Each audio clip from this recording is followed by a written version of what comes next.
Hello everyone.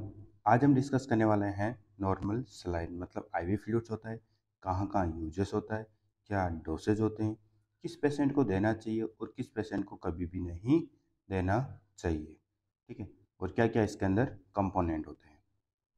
तो normal saline के जो कंपोनेंट्स है होते हैं 0.9% सोडियम क्लोराइड, मतलब एक नमक का पानी होता है। नमक के पानी के अंदर थोड़ा सा पानी के अंदर नमक डाल दो तो ये बन जाता है सोडियम क्लोराइड।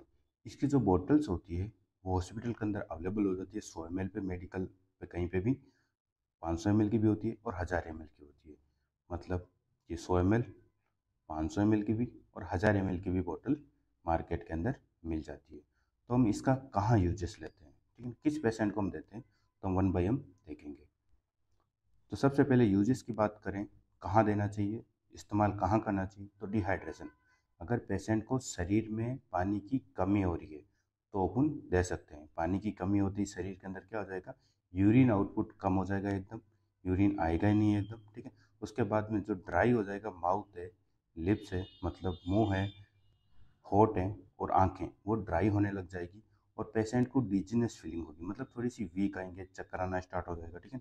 और उसके बाद पेशेंट टायर्ड होगा, हार्ट बीट बहुत ज़्यादा बढ़ जाएगी। तो ये डिहाइड्रेशन के लक्षण से तब अपन पेशेंट को अपन नॉर्मल सलाइन चढ़ा सकते हैं। ठीक है।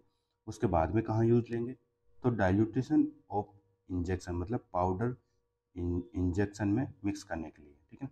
पाउडर फॉर्म में भी आता है, जैसे बीसीजीज होती है उसके साथ सोडियम क्लोराइड की आती है, ये पाउडर्स होता है, इसके अंदर अपन मिक्स करके अपन पेशेंट को लगा सकते हैं। ठीक है। या फिर बच्चों को दिया जाता है तो नॉर्मल सलाइन दे सकते हैं। उसके साथ साथ में अपन कहाँ यूज कर सकते हैं, येलो फीवर की वैक्सीन है वहाँ यूज लेते हैं नॉर्मल सलाइन, हिप वैक्सीन है वहाँ यूज ले सकते हैं, और जापानी कम इंसेपेलिटीज है वहाँ पे भी यूज ले सकते हैं। इसके बाद में हम कहाँ यूज लेंगे नॉर्मल सलाइन को, वुंड वॉशिंग, मतलब घाव को धोने में यूज लेंगे। देखो यहाँ पे देखो, ये बॉटल्स है नॉर्मल सलाइन की, और घाव घाव में जो पट्टी है उसको उतारने में भी यूज ले सकते हैं। घाव को लोगे, घाव धोएंगे तो उसके जो बैक्टीरिया लोडिंग है वो एकदम कम हो जाएगी, और उसके बाद में वापस उसको पट्टी कर सकते हैं। ठीक है। तो इसमें भी यूज ले सकते हैं।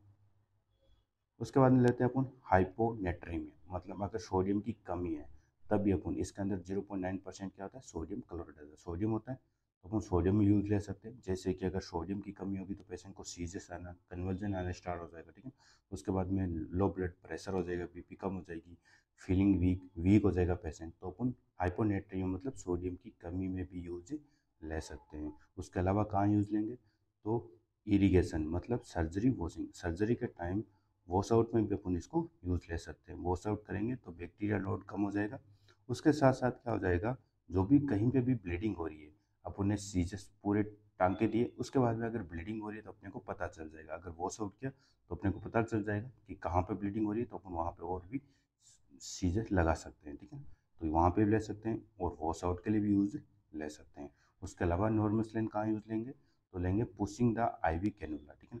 आईवी कैनुला को पुश करने के लिए भी अपन यूज ले सकते हैं। अगर कभी कभी क्या हो जाता है, एक दिन या 2 दिन के बाद में जब आईवी लगाते हैं पेशेंट को या फिर ड्रिप लगाते हैं, तो उसके टाइम क्या होता है, पेशेंट को बहुत ही ब्लॉक हो जाता है जो आईवी कैनुला से, तो अपन क्या करते हैं, नॉर्मल सलाइन भरते हैं इंजेक्शन के अंदर और धीरे धीरे पुश करते हैं, तो उसके सामने जो ब्लड क्लॉट बना हुआ है वो धीरे से अलग हो जाएगा, तो अपन अपन उसमें यूज ले सकते हैं। उसके अलावा कहाँ यूज ले सकते हैं, हाइपो वोलेमिक शॉक, मतलब बीपी हार्ट रेट बहुत कम होगी तो अपन यूज ले सकते हैं। उसके बाद में अगर पेशेंट को treatment of blood and fluid load, अगर फ्लूइड लोड बहुत कम हो गया, ठीक है, और अगर ब्लड अगर लॉस हो रहा है तो उसकी ट्रीटमेंट भी अपन यूज ले सकते हैं।